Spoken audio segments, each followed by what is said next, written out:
Ndị be anyị ndeewonu ndị ọma ekele m unu ndị Igbo ndị ọma. Asị m ka m were ohere a wee kwutụlụ obere okwu n'ihe gbasara mmiri a na-eru na be anyị kịta.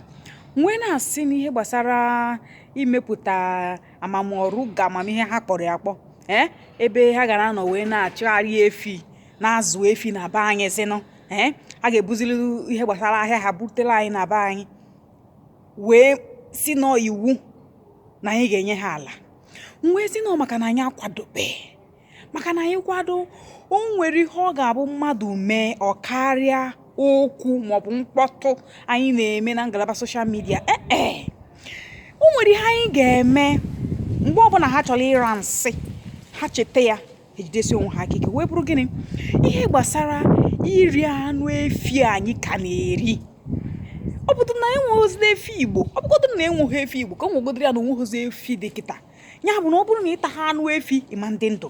Ọ bụrụ na anyị kwụsị anụ efi, kwụsị tasụ ya, kwụsị ta anụ ije esisi chere gị anụ efi 3 maọbụ 4 maọbụ 5 n'ime efere, ịkwụsị ya ka anyị hapụtụkene nụ anụ a, maka na ị gaghị akpọsa afịa isi onye kpọsara afịa n'iru ube gị nya kwapụ, mana ọ gị nwa na-egokwa ya ahịa ahụ ọ kpọsara. O nwere ka ọ dị. Ọ bụrụ na anyị hapụ igo nya bụ ahịa ha kpọsara, ọ bụrụ na anyị ga-agwa ha buru ngwongwo ha pụwa, mgbe ha hụrụ na nwantị nkilike ego nwa ha ka na-enweta na ha anaghị enwetezi ya, onweghị ga-agwa ha na ha chọrọ ịra nsị ha echee ya chemie ya echemie ya retinye ya nya ịkpatụ aka agụ aka n'ọdụ. Ọ na-abụ anyị gba nkịtị na-eme ụmụ ihe agbasị nkịtị anya na-emeso mkpọtụ, mana anyị pụọ na nkịta emechakwa mkpọtụ ha ya pụọ ebe a na-aṅụ mmanya sasị tinyere ya anụ efi 4 ma 5.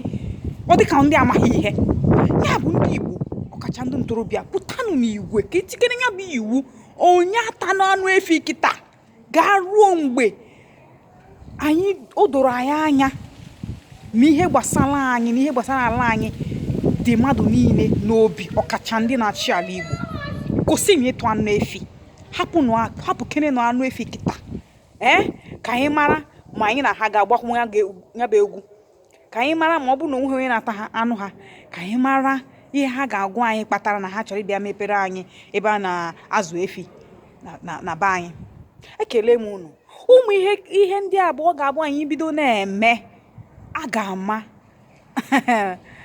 na anyị kwadoro. Ịma na ha amaghị ka anyị kwado, ha ga-ama na anyị kwadoro na ọ bụghị naanị mkpọtụ, maka na oge ụfọdụ ụmụ okwu a na-ekwugide mechie mkpọtụ anụ onwe ihe mere, onwe ihe ọ na-emepụta.